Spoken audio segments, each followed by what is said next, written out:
Today on Surfing the Quicksand, my guest is Sara Skillen.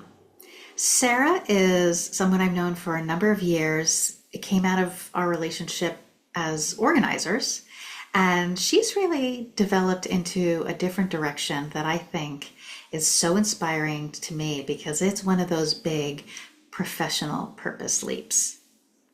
She made a big shift in the last couple of years that I think took a lot of bravery, and I'm going to talk to her about that. We're going to talk about her whole career and the different ways that I think serendipity and being open to change and being open to leaps has really peppered her whole journey. So if you're someone who has been looking for some inspiration on how you might get unstuck professionally, I hope Sara's story is inspirational to you as it has been to me.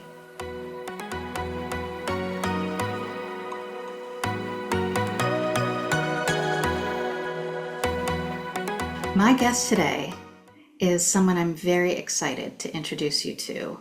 She's someone that I met during my professional organizer journey at a time where she was also actively a professional organizer, but she's evolved her business and her life in some really significant ways since then. And I think she's a perfect example of someone who has taken a professional purpose leap. Sara Skillen is from Nashville, and she first kind of migrated in this era that I've known her to diving deep into ADHD and ADHD coaching, moving away from professional organizing and the hands-on organizing work. She's very active in an organization called Institute for Challenging Disorganization. She's on the board there, and I love that she gets to drive their agenda. It's really like a go-to for places for people like me and organizers and practitioners who want to truly understand how to work with different specialty populations, and ADHD is top of my list, as many people know. I met her through the National Association for Productivity and Organizing Professionals. And one of the great things about that, it allowed me to build such a wonderful network of amazing people across the country and other countries. And so that we've been able to cultivate this kind of remote relationship over years has been a real gem for me. Her story has shifted over the last couple of years as she has taken another role of hers where she's been an instructor at an organization called the Coach Approach Training Institute, training coaches to now owning the Coach Approach Training Institute. And I am really excited to share with you her story as she tells it, as she migrated through different phases in life to get to here in a way that I think echoes kind of the purpose and soulful connection she has to this work at this time in her life. And I think she's allowed this move to not only impact so many coaches, but their clients with the purpose that she brings to that. So welcome, Sara. Thank you so much for being here. Thank you, Kathy, and thank you for that really lovely introduction. I'm excited to be talking with you today. Great. One of the things that I also, again, back in your organizing days, love about where you've come from is you have a book called Organizing and Big Scary Goals, which I know is also kind of personal stories in there about dealing with your goals. But I want to start talking first about your time in organizing, because I do think it is such a bedrock for other things, like it has been for me, about how we meet our clients where they are with the challenges they're facing in the time, with the skills they have to help them get unstuck from where they are in those moments. And I know you have trademarked the stuff behind the stuff. And I want to hear more about that, how that came to be, and how it informs even the work you do today. Absolutely. Yes. So the early days of organizing, which that's probably my third career. And in those early days of working with clients, certainly we are working on stuff. We are working on items in the home office, or we are working on things in the pantry, or we're working on an, under sink cabinet or whatever the space might be. And as we worked on the stuff, the stories would come. The clients would be sharing things that, were so intimately connected with the items that we were working with and making decisions about. And it was very clear to me that yes, I'm helping my clients with their stuff, but there's so much more to this. This is a holistic approach to working with people. And sometimes those stories are fascinating and sometimes they're heartbreaking, but they have an impact on the decisions and the way the clients are interacting with the objects and things around them in their spaces. And so I don't remember the exact, I can't tell you the day and time when I was like, the stuff behind the stuff. But it came to me in sort of a flash, and I think I must have written a little bit about it in a blog post. I ultimately decided to completely rename my blog, The Stuff Behind the Stuff. And that is the name of that blog to this day. Unfortunately, with recent responsibilities, I've not been doing as much writing in that blog, but hope to get back to it soon. Yeah. And I also don't remember exactly how or where I decided to trademark it, but I thought, maybe that's a thing I should look into. I trademarked Clever Girl Organizing. Mm. And I do remember exactly when I came up with that name. I was driving down a highway and it occurred to me, and I pulled over because I was so afraid I was going to forget it. And I looked up, I'm like, does anybody else have this? No. Okay, it's Yes. mine. Right? Yeah. When it That's hits you, it hits exactly. you. When Yeah. it hits you, it hits you. I got really lucky. And I feel the same way about surfing the quicksand and the name for this podcast. I'm like, when it's right, it's right. Absolutely. Yeah, I did the searching too. And because I thought, ooh, did I hear this from somebody else somewhere along the line? And I always want to be mindful of that. And I love the name of the podcast, by the way. I Thank think you. that's like, ooh, quicksand. That feels like a very maybe sort of Gen X nod to Exactly. all the Exactly. stuff about quicksand. Yeah, that's great. It's beautiful. Exactly. I'm all about the Gen X and older millennial experience, and Mhm. I'm so nostalgic. And a lot of the, whether it's about the music, the toys, that kind of what we all grew up with. So it was very easy to kind of take that and say, oh, this is a touchstone for people. So thank you. Yeah. Yeah, absolutely. So tell me first about transitioning from kind of organizing into coaching. And I want to know more about not only professionally what was driving some of these decisions, but what was going on in life for you that put this in perspective. Hmm. You know, my very first NAPO conference, you mentioned earlier the National Association of Productivity and Organizing Professionals. So the first conference I went to was not the first, not the first year of my organizing work, but maybe 2 or 3 years in. I remember walking into the big expo. I was very wide-eyed. I did not really know anybody. I showed up to this conference, not really being connected. I just really just wanted to soak everything and learn. But I remember going into the expo, and it must have been the first or second table on the left as you walked in was Coach Approach. And at that time, it was Coach Approach for organizers. I remember. The name has changed several times over the years. And I don't know what it was. I do remember this very moment, though. I remember looking at it and thinking, I don't know what that is, but I have got to find out what that is. And I remember going over to the table and talking with the people there and getting information about it. And I was just so intrigued. But I was sort of unsure. I was like, I just started this business. Am I really thinking about going into something not exactly the same, but, in aligned with it? So I got on the mailing list and then I just paused. I just kind of waited. I went through the process of getting my certified professional organizer credential.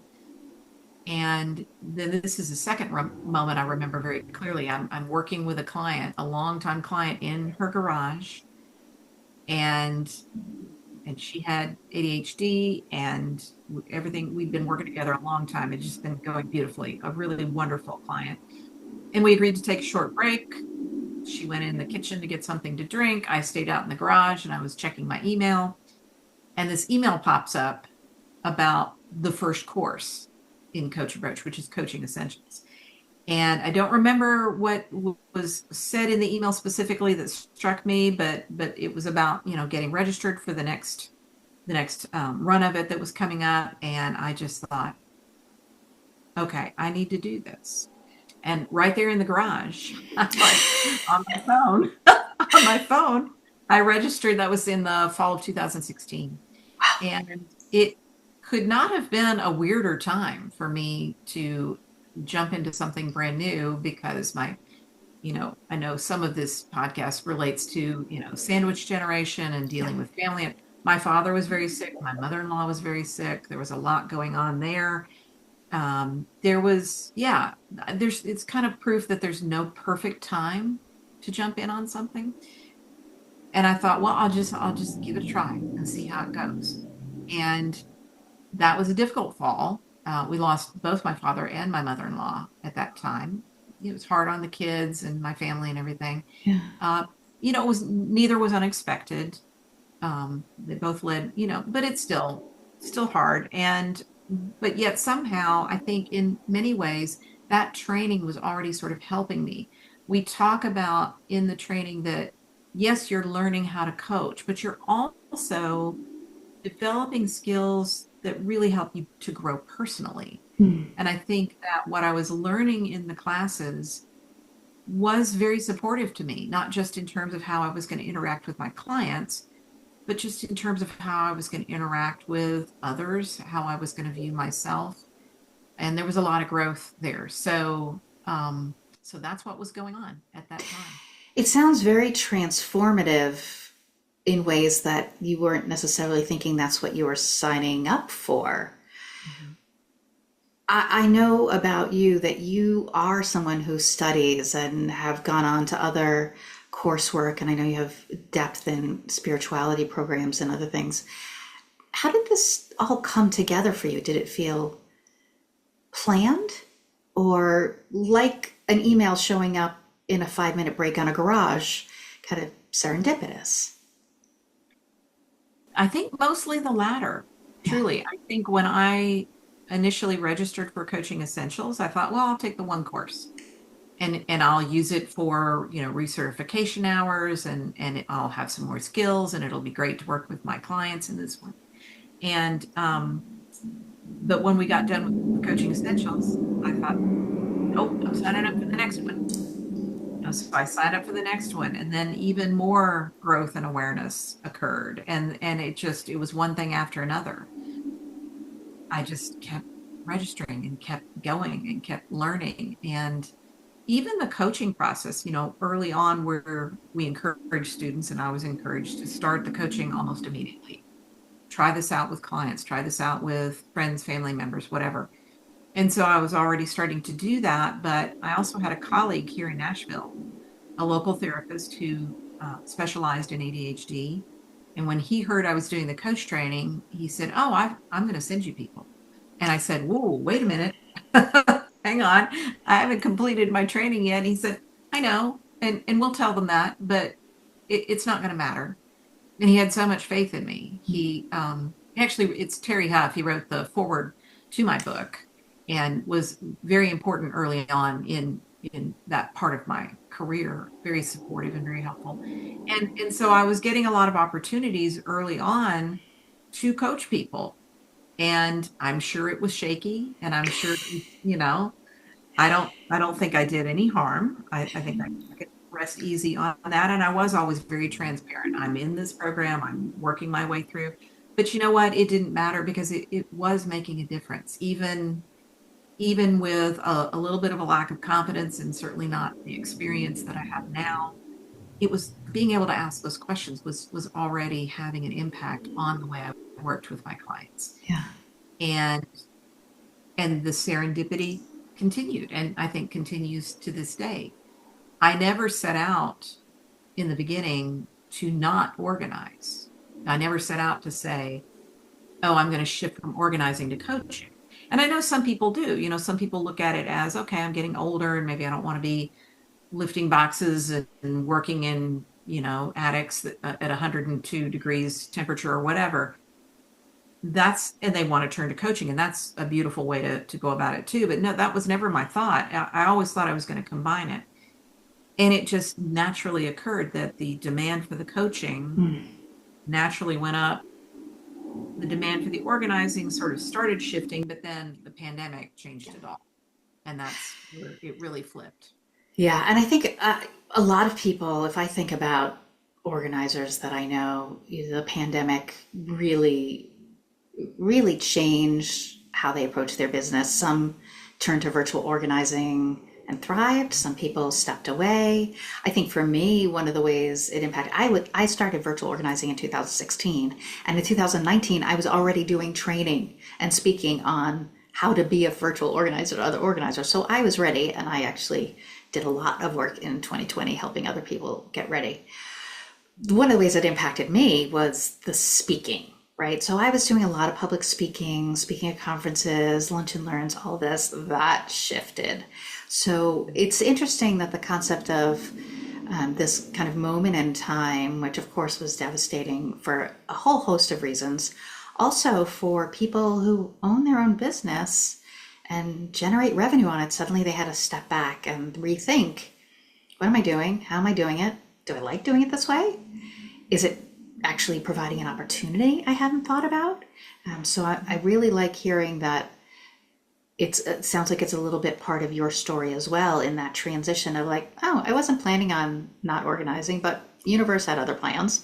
So I guess this is why we're here. How do you reflect on that time? I think what you just said about the universe had other plans definitely resonates. During that time, I was never formally trained in virtual organizing, but I had done it off and on. I had people from, say, my high school and college past friends would hear what I was doing, and they'd reach out and they'd say, hey, can you do this over the phone? Or can you do this over Skype? Remember Skype? And so I had done a little bit of that, and it had gone pretty well. And during the pandemic, I did do a little bit of virtual organizing with some people, but it was impossible for me to not include the coaching. It was difficult for me to just let it be, okay, we're just going to clear out, the inbox or whatever the thing happens to be. And I had been doing a lot of speaking as well up to Yeah. that point, like lunch and learns, conferences, things of that nature. And so then there was this whole concept of virtual speaking. I remember NAPO had a virtual conference in 21, I think. It was Yes. 21. Yeah. And so I was a virtual speaker for that conference. And so I look back on that time as, yes, very difficult, very surreal in so many ways. I also had kids who were having to take high school and college courses Yeah. in their bedrooms, and that was not fun at all, and not fun for anybody. I can't imagine having small children during that time period. But all that to say, even in that uncertainty and difficulty, there were these new channels opening up, or I'll go ahead and say opportunities, new ways of being able to connect, being able to do things at a distance. When I first started my training at Coach Approach, it was all over the phone. And then when Zoom and other forms of, video conferencing became much more accessible and popular and commonplace, that gradually shifted over. And there's a difference in the nuance, right? There's when I started my standalone coaching, I did it all over the phone. And so now there's this different way of doing it that I actually really appreciate. I mean, there are some advantages to just listening, but I think there are also advantages to the nonverbal communication that we're able to pick up on. So I Yeah. think, if we can look at a silver lining in all of this, it broadened the way that we're able to communicate. I wanna talk a little bit about coaching and communication and shift into that. So I've been a certified coach for a long, long time. I'm not an ICF certified coach, for those people who are listening and know what that is. If you know, you know. I know you're a professional certified coach, a PCC. So if you know, you know, that's a big deal. But I started it back in my human resources role in that life, in that chapter. And then when I started my business, I again took a different approach to coaching and went through a program, a a 10-month intensive program to, I don't know, break some habits. They'll be like, oh, right, now that I'm doing this differently, how do I think about it?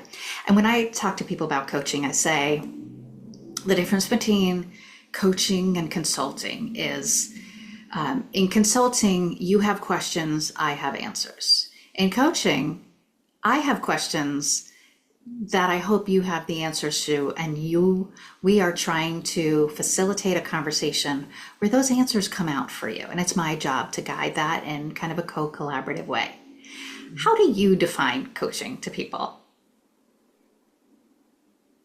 Well, I think I would take what you said maybe a step further. I have questions and I trust you have the answer. Oh, I love that. Yeah. Yeah. I absolutely trust that my clients are creative and resourceful and whole and have their own best answers inside them. And it is such a fascinating journey to uncover them. It can be difficult too. And I think it's very important that we do define coaching accurately with clients from the beginning because there is a role for consulting. There is a role for mentoring or giving advice. Those can be important supports as well. But when a client is really on fire to create some change and they are willing to look inside and are willing to look at their own perspectives and beliefs, it's just so magical. I even have said it's alchemical, right? We're taking something that feels like, oh, this is it, and this is what it is, and this is just the way it is. And I think a lot of time my clients with ADHD and other neurodivergence, that's kind of the one of the perspectives they walk in with. This is just how I am. And I used to have clients who would say, I just need you to hold my feet to the fire. I just need, because that's what they were expecting. They were expecting somebody to tell them what to do and then follow up with them and maybe, I don't know, heaven forbid, shake a finger at them if it didn't go well or it didn't work the way they thought it would. But this alchemical piece to the coaching, yes, this is the way it is now. And when we start to dig into it and look around and explore and get creative and gather data and sort of lay it all out and look at it in this really non-judgmental, loving space, then it's like, oh, wow, I can take a little bit of this and then I can maybe kind of put that aside a little bit. And then they can co-create their own way of doing things, which is so much more powerful. Yeah. And I do think I think about surfing the quicksand and getting unstuck and my years of working as a coach. And those moments when suddenly their light bulb goes off and they are seeing things in a way they never did before and they are more motivated than ever and feel armed more than ever to make their own change. It's an electric thing, and I'm so honored to be a part of that and people's journeys. Yeah, it is very much an honor and a privilege Yeah. to be able to be witness to that. So I want to talk about the Coach Approach Training Institute. And I know you started as an instructor there. So it sounds like your journey went from I'm a student to I'm a teacher. And not so long ago, you were feeling, gee, I'm not done with my studies yet. I don't feel ready yet. And then you stepped up into, I'm ready to teach, which feels like the first pivot. Tell me about that. The pivot from From being I'm a student and a coach. Now I'm an instructor. I'm an instructor. Well, I think it was as simple as being invited. Denslow Brown, the founder of the program, who had the brilliant idea to put the coaching skills together with the organizing skills. They were in need of another trainer for the brain-based coaching course. And the other trainer in that course, which I still teach to this day, is Susan Lieber, who was one of my first instructors, along with Cameron Gott, who also helped found the program. So there were all these connections, and I already knew Susan. And so I was asked if I would be interested in teaching that course with her. And my undergraduate degree is in education. And I had been a teacher for a while. And so it feels like a natural place for me to be. And I just thought, gosh, yes, how much fun would this be to be able to work with Susan, to be able to, bring this to the students and really also selfishly, I learn a lot when I teach, right? Mhm. I develop and grow when I teach things to other people. And so it just felt like a win-win all the way around. And so, I had a learning curve and I had to get up to speed on things. And so she and I taught, I think that was in 2019 when I first started teaching with her. And and we just kept going. And yeah, I think that's really it was no more complicated than that. Now, one of my observations about coach approach, and I want to hear before we get into you owning it, because during this time, I feel like it went through a transformation as well. When I first got exposed to it, it was really just for organizers, or it felt like it was really for organizers. And I remember, oh, that's not for me. I'm already a coach. I don't need that. I'm already coaching and organizing.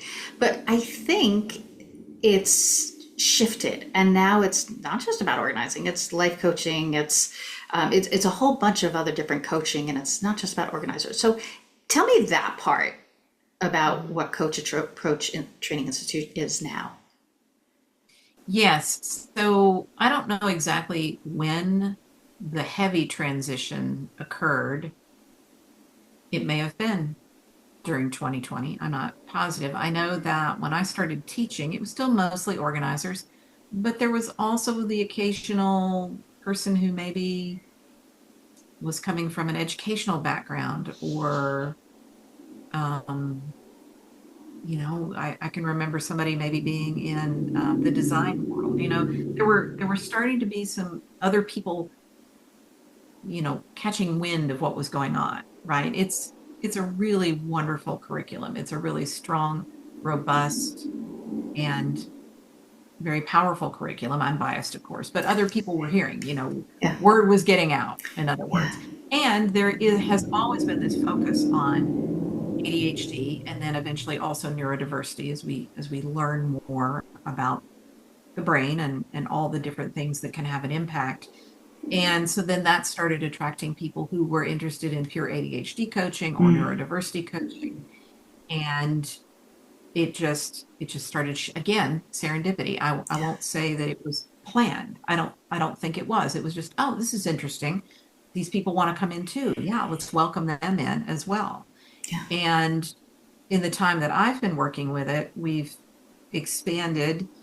I haven't consciously marketed one way or the other. I do still, go to the organizing conferences and I still feel very strongly that these are skills that organizers should have.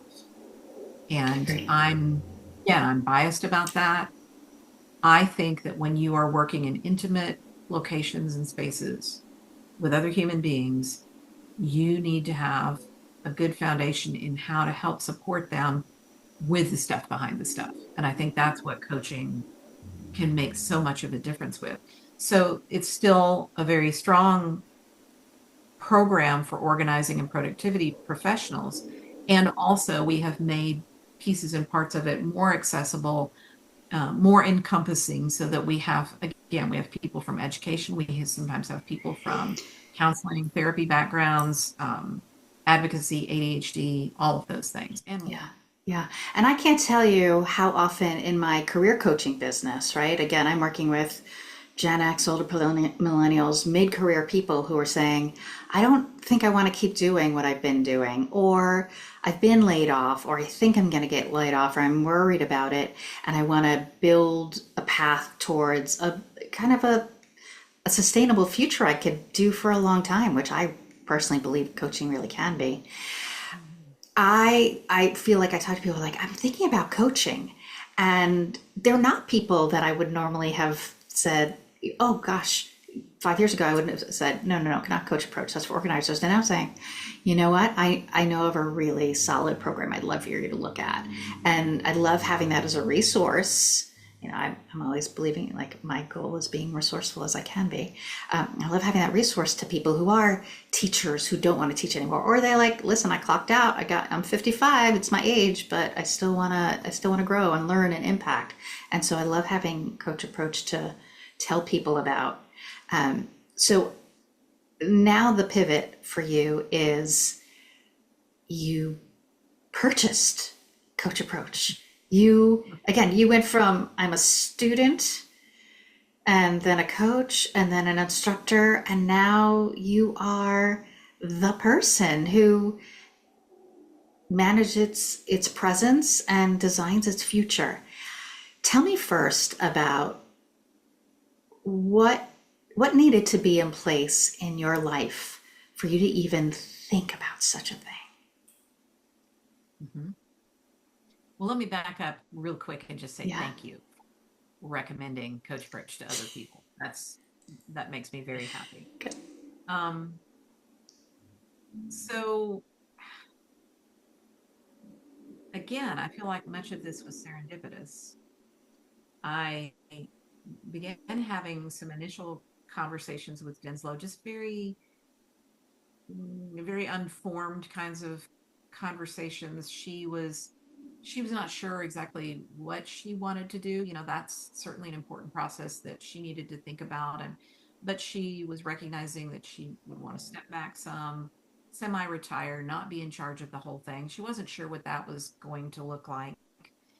And so we had these sort of, again, not fully formed conversations. And I thought, oh, wow, I don't know if I could do that. I don't know. I don't know if I could do that.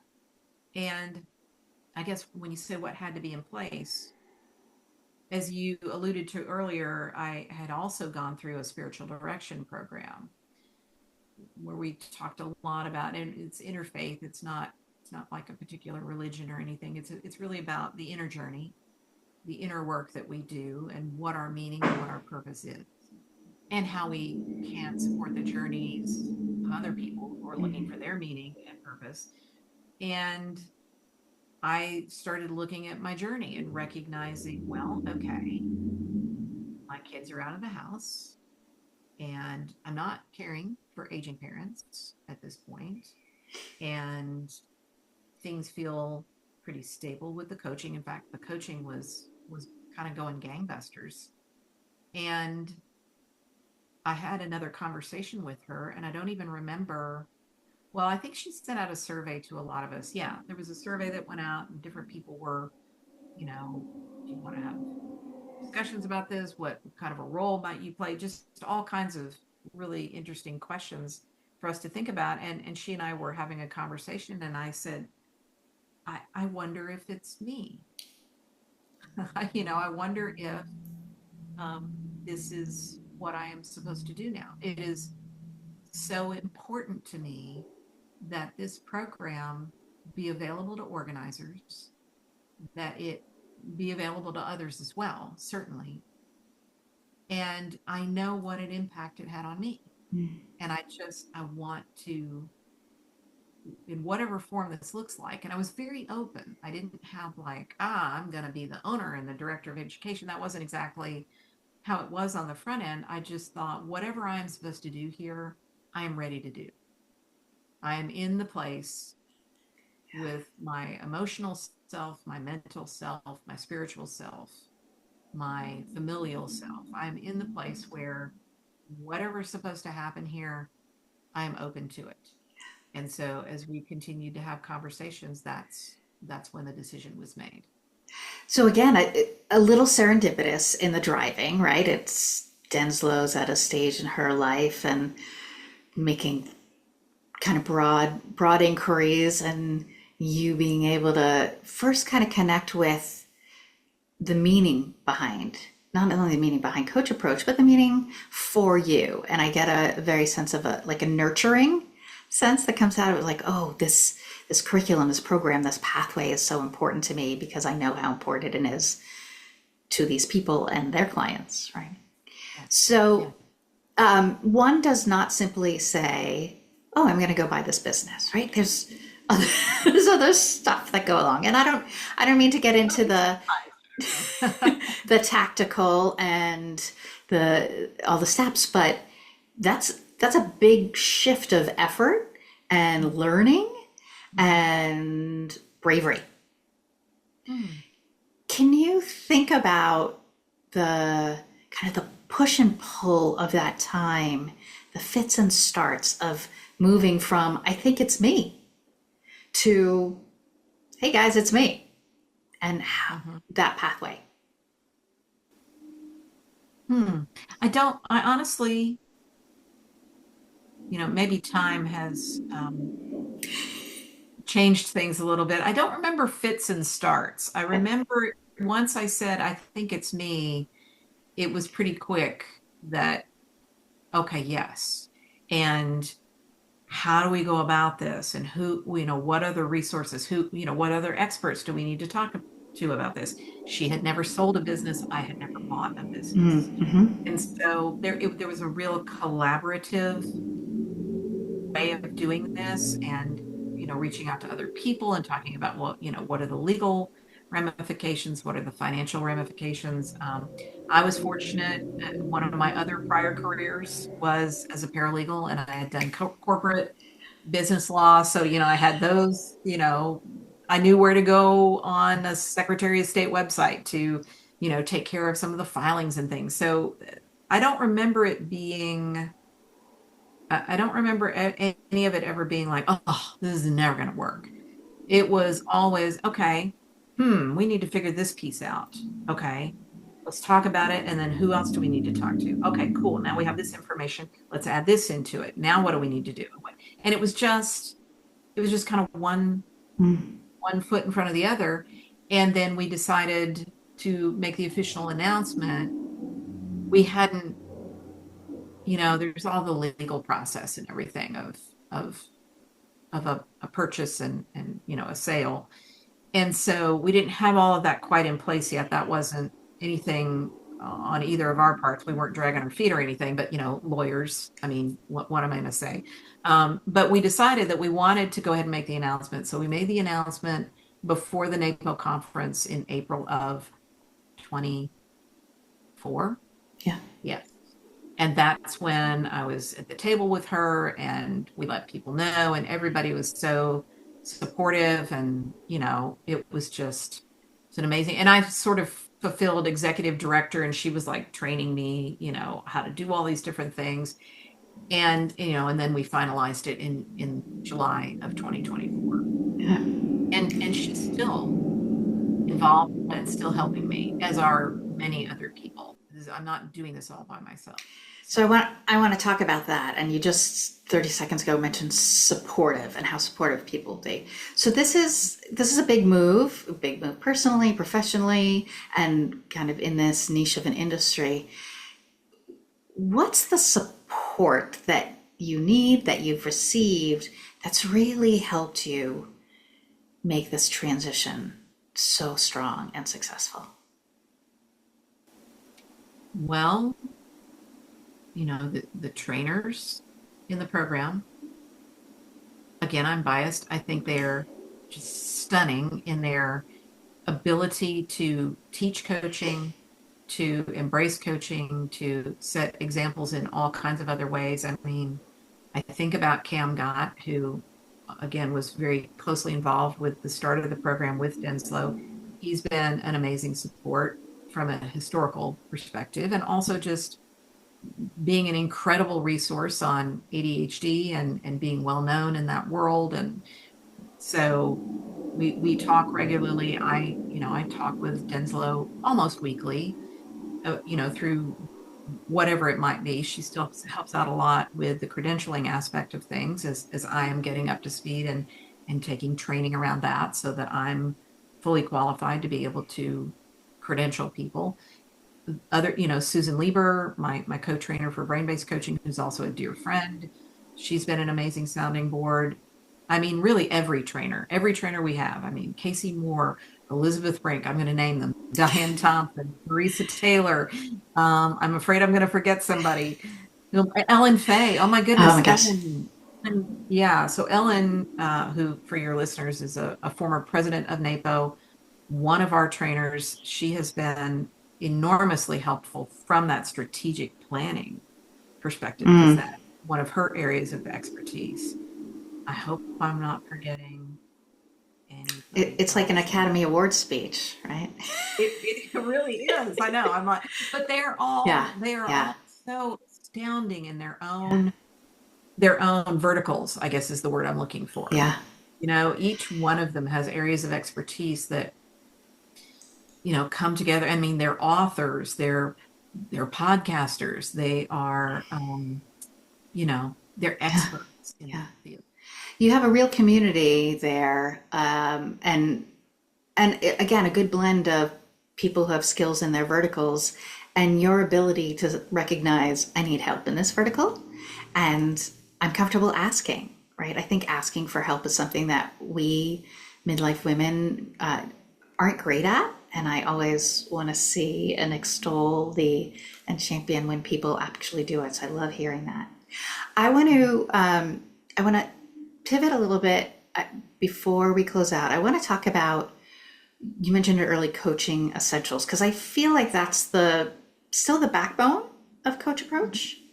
Mm-hmm. If somebody's listening to this and they're hearing their own inspiration and like, oh, I've always thought about coaching. I want to learn more. I want to do things. Tell me about that. What would somebody who's got an inkling, a big dream, a big goal, what would they do next? Yeah, yeah, a big scary goal. What would they do next? Right. So, I want to make sure I also mention Ari Tuckman, who is also one Oh, of our trainers. And I think I said Diane Thompson, but if I didn't, I'll say her too. Uh, Ari Tuckman wrote the intro to my book. oh, okay, Yeah, beautiful. Yeah, amazing. So, amazing. so if somebody is interested and intrigued by this, Yeah. Coaching Essentials is the starting place. If you Okay. have not had prior coach training, it is taught again by the amazing Casey Moore and Elizabeth Brink. And they have created this amazing little ecosystem. Incubator might be a better way to put it. Hmm. It's almost like a little, you're going to get all of your basic coaching skills. You're going to get really grounded in understanding the distinction between coaching and organizing and consulting and mentoring and those kinds of things. And it's an 8-week course. It meets for 90 minutes each week via Zoom, live, online. All of our courses also have what we call skills building groups. So you're partnered up with other students in the course to practice the skills outside of class, which is Oh critical. my gosh. You Yes. can't coach unless you practice coaching. And so this creates a safe way for people to try these things out and start to get, go from being the shaky colt to the more confident pony or horse or however you want to describe that. I love But that. and it is designed to be a standalone course. If somebody wants to take Coaching Essentials and then stop and say, "I'm good. That's really helpful, and I'm good," they certainly can. Yeah. There's no, you must keep going or you must commit to, a year's worth of training or even 2 years. So our next cohort is in January. We have a fall cohort, but it's full. Yeah. Great. So As well it should be. yeah, it's wonderful. I mean, and Yeah. these, I will say, Yeah. and I'm not, there's like no pressure intended. They do tend to fill up early. Yeah. So if somebody's interested, they could go to the website, coachapproachtraining.com. They can find out all the information about Coaching Essentials there and how Great. to. Good. And we'll put all that information in the show notes too. I think I love that point around you could just take this course and it will improve how you're communicating, how you're helping others, how you're kind of helping to facilitate other people's journeys. It could be its own end goal of saying, I just want to level up my skills.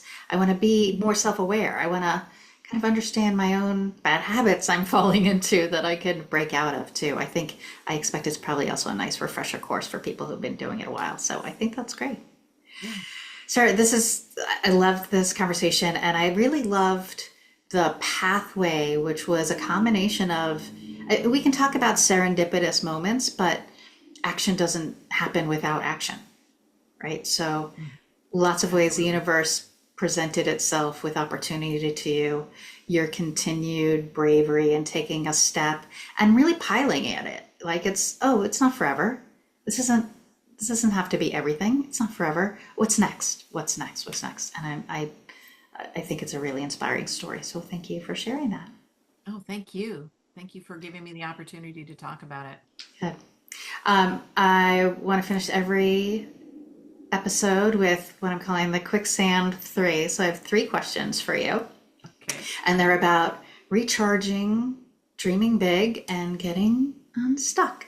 So the first is, do you have a strategy or a trick that you use to get yourself unstuck when you have to do something you don't want to do?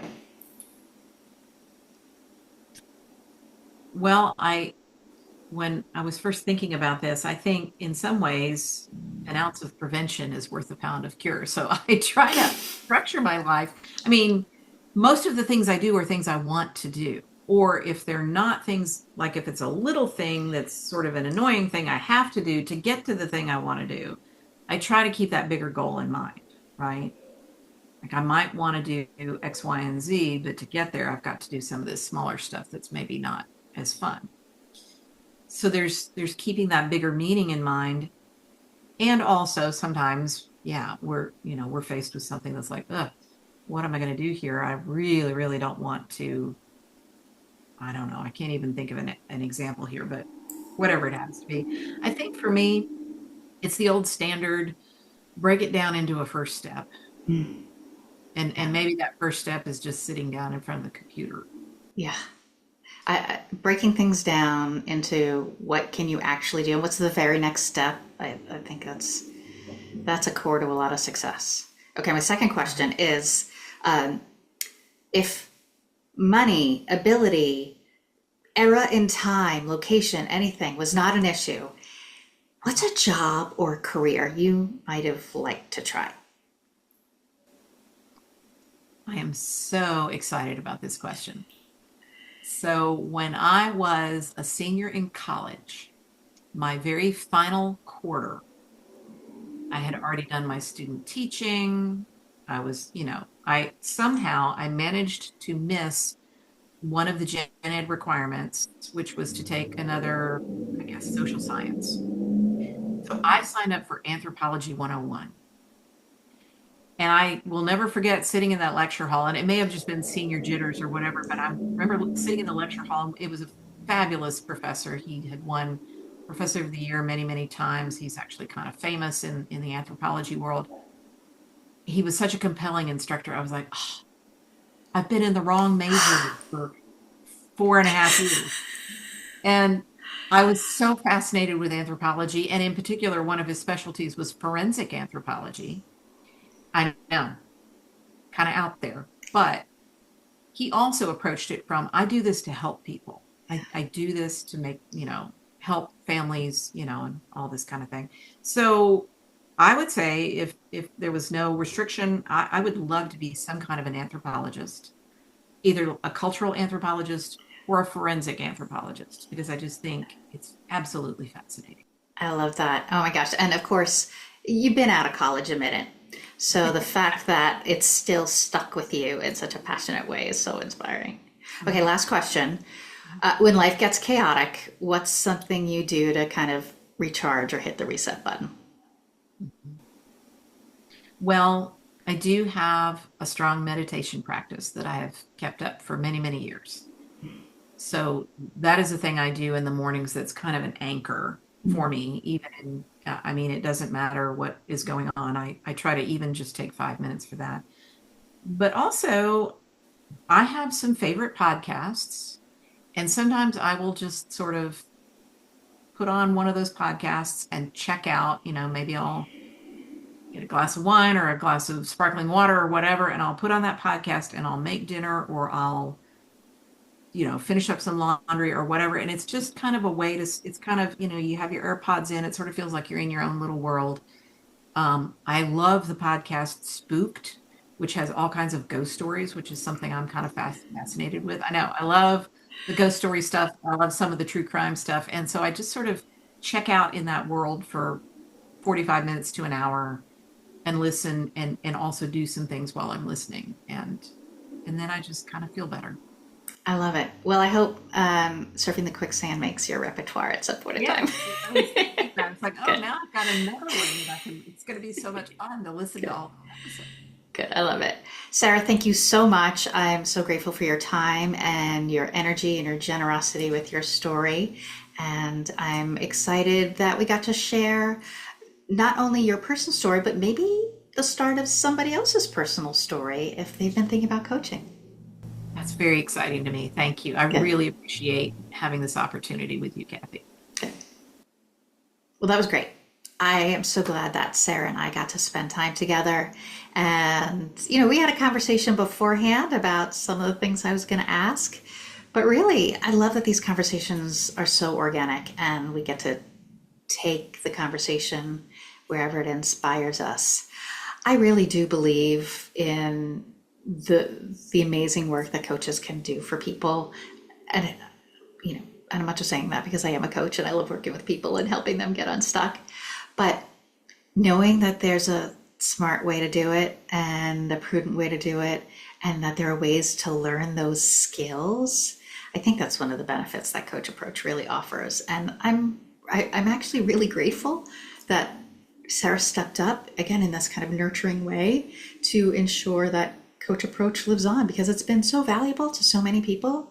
And in this new era, it really gets to continue to ensure that many people who become coaches and their clients will benefit from this kind of really solid curriculum. So again, I'm going to put in the show notes information about Coach Approach and Coaching Essentials and Sarah's information. And if you want to reach out to her for more, or if you're interested in her ADHD coaching, right? She's got that going on too. So I hope that this has been a great journey for you as you've learned about Sarah as much as it has been for me.